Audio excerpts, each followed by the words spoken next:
I thought our second half, we really put it together. I think anytime you hold a team to 9 points in, I think, 20 or 17, 16, 17 minutes is where they were at for a half. I mean, obviously a lot of good things are happening. And, I thought we had a lot to do with that. You always, if you're the other team, you miss a couple that maybe they should have made. But our defense was how it should be in the second half. And we came out of the gates in the first half, I'd say the first maybe 6 to 8 minutes, although our shots, we had a couple open looks that didn't go in. We came out playing well and playing hard defensively. And then really it was an even game for about 12 minutes of the first half. We had no answer for their point guard. He got where he wanted to go. They missed some great looks. We fouled him. And, it's kind of indicative of our team. We've kind of gone like that through the games. But you can't ever pick and choose defense. I mean, we're not going to overwhelm you with talent, depth, shooting, and all the things that maybe whoever that team is that can do and still be really, really good. We're not that team. We have a lot of great qualities on offense, but to get where we want to get to, we have to be able to hang our hat on our ability to be a consistent, tough-minded, hard-playing defensive team.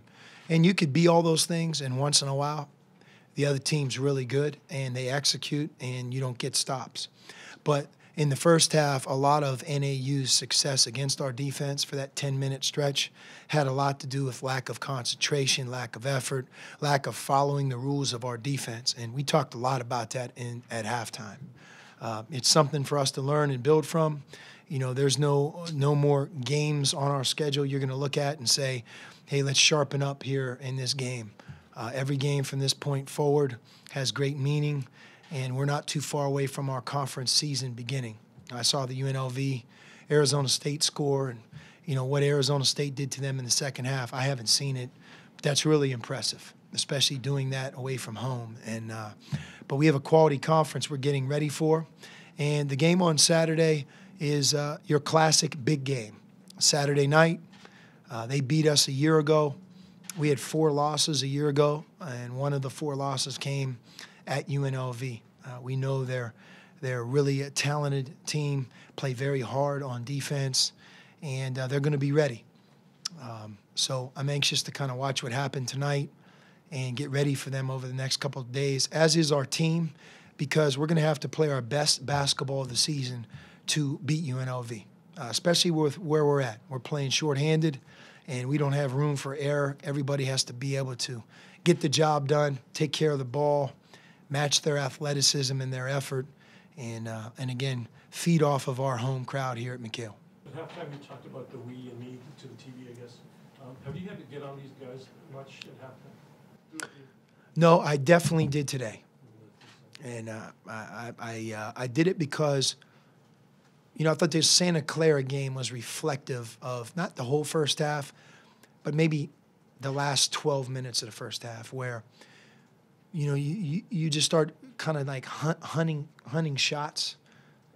It doesn't look right. And then first thing that goes is defense. And you just kind of see it and you feel it. And no team, especially this season, is good enough to overcome that type of mentality. We don't play an 82-game schedule. We play a 31-game schedule.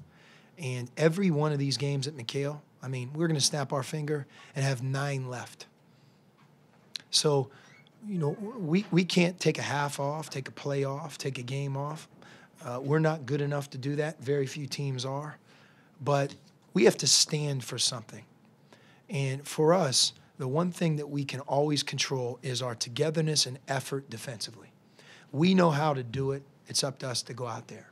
And when we don't do that, we're a very vulnerable team. What's going to allow us to have the most successful season we can have is by us continuing to develop defensively into a rock-solid, terrific team, and our offense just keeps growing and growing.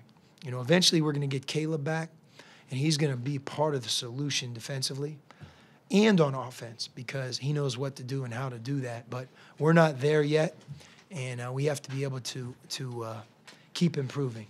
I thought the second half, on a positive note, was a great step. Our guys responded. They had, again, 9 points in the second half at the under 4 media timeout. We had a lot to do with that. And guess what? We scored 52 points in the half. So you don't have to sacrifice offense because you're playing well on defense. Generally, you're going to get some good shots off of transition because you're getting stops and you're making great defensive plays. And that's what happened in the second half. And that's our identity, and that's what we have to carry into Saturday and beyond. Mark had a really great quote. He said, "I always thought the open man was the best player on the floor." I don't know if I've ever heard a college player say that. Is that something that can be taught, or do you go and find players with that mentality who then share that with others? Well, that is Mark's gift. Even when he doesn't score, he really moves the ball well. He knows how to play well with others. We've actually tried to get across to him to be more aggressive. If you look at his 2-point shooting, like after I leave, look at his 2-point field goal attempts and percentage. It's amazing. I can make the argument it's our best shot. And I think it's somewhat understated how effective he is in and around the basket, and he has a knack for second shots. So we want him to be more aggressive. And we're going to take some of Alonzo's blood, give it to Mark, take some of Mark's blood, give it to Alonzo, and we're going to have the perfect offense. I mean, you guys are averaging almost 90 points the last 3 games. What do you attribute that increase in scoring to? You know, as coach say every day, man, play team ball, and with team success comes individual accolades. So everyone just playing together, and we just out there having fun.